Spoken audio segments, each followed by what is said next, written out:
49।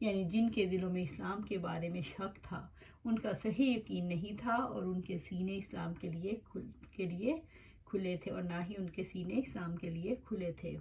غر ہؤلاء دینہم، ان لوگوں کو ان کے دین نے دھوکہ دیا ہے۔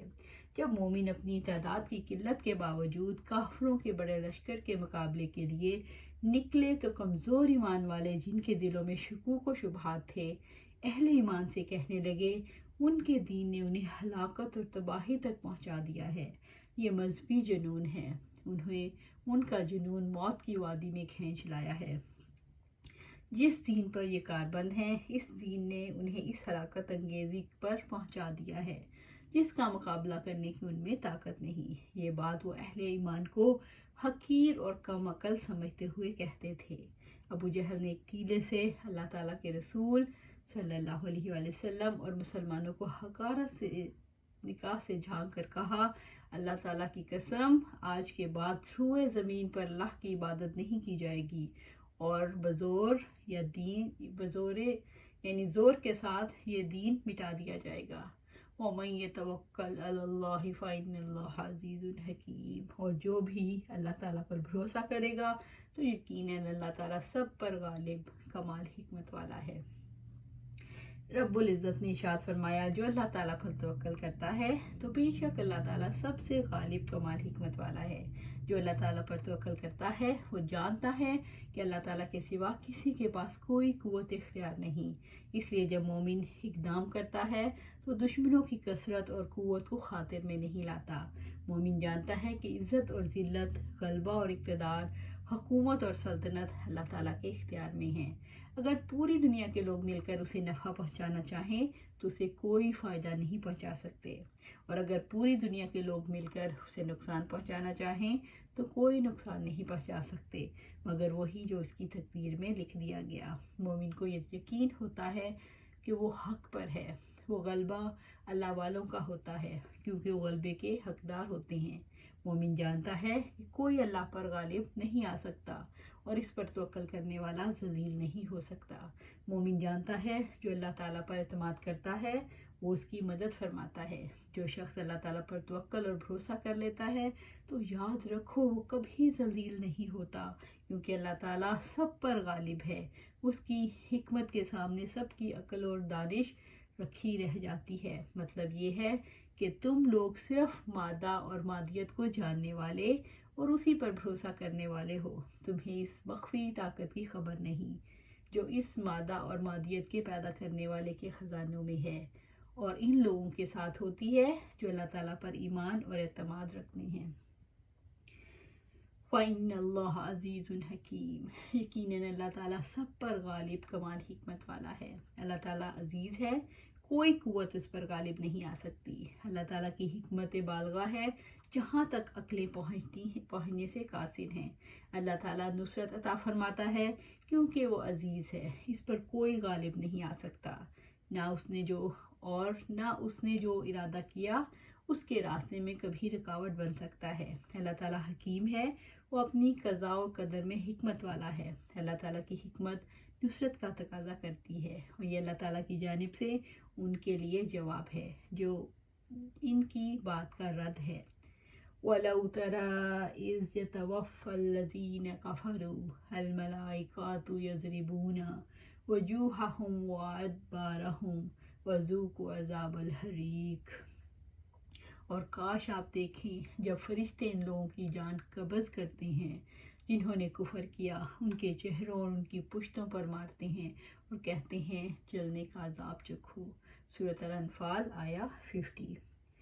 اللہ رب العزت نے ارشاد فرمایا، اے نبی صلی اللہ علیہ وآلہ وسلم، آپ صلی اللہ علیہ وآلہ وسلم اس وقت دیکھیں جب فرشتے کافروں کی روحیں قبض کر رہے ہوتے ہیں، کیسے وہ سخت تکلیف اور کرب پہ مبتلا ہوتے ہیں۔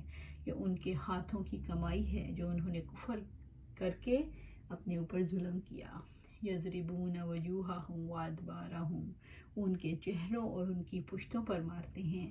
فرشتے انہیں آگے اور پیچھے سے مارتے ہیں۔ فرشتے انہیں کہتے ہیں لاؤ نکالو اپنی جان۔ ان کی جانیں نکلنے سے انکار کرتی ہیں کیونکہ وہ جانتی ہیں انہیں کیسے عذاب میں مبتلا کیا جائے گا۔ ان کے چہروں پر مار کے ان کے حق سے اعراض، تکبر، خود پسندی اور نخوت کی وجہ سے ہوگی۔ ادبارہم، ان کی پشتوں پر ان کے باطل کی طرف میلان، ان سے وابستگی، شہوت، حرص اور شر کی وجہ سے ان کی پشتوں پر مارا جائے گا۔ وذوقوا عذاب الحریق، اور کہتے ہیں جلنے کا عذاب چکھو۔ فرشتے کافروں سے موت کے وقت کہتے ہیں سخت جلنے اور جلانے کا عذاب چکھو، یہ عذاب گناہوں کی پاداش میں ہوگا، ظلم نہیں ہوگا، یہ اللہ تعالیٰ کی سنت ہے۔ فرشتے کافروں کی جان قبض کرتے ہوئے چہروں اور پشتوں پر ضربیں لگا رہے ہیں۔ یہ ضربیں بدر کے دن لگائی گئیں، لیکن فرشتوں کی ضربیں لگانا بدر کے لیے مخصوص نہیں۔ جب بھی کافروں پر موت کا وقت آتا ہے تو فرشتے ان سے یہی سلوک کرتے ہیں۔ اللہ سبحانہ تعالیٰ ہمیں مومن رکھنا، مومن کی موت دینا، ہمیں نفاق سے بچانا۔ اللہ سبحانہ تعالیٰ ہمیں قرآن و سنت پر کاربند کرنا۔ اللہ سبحانہ تعالیٰ ہمیں قرآن و سنت پر جمع دینا۔ اللہ سبحانہ تعالیٰ ہمیں قرآن و سنت پر استقامت عطا فرمانا۔ اللہ سبحانہ تعالیٰ ہمیں اپنی ذات پر دین قائم کرنے کی توفیق عطا فرما۔ اللہ سبحانہ تعالیٰ ہمیں اپنی فیملی میں دین قائم کرنے کی توفیق عطا فرما۔ اللہ سبحانہ تعالیٰ ہمیں دنیا پر دین قائم کرنے والوں میں چن لے۔ آمین یا رب العالمین۔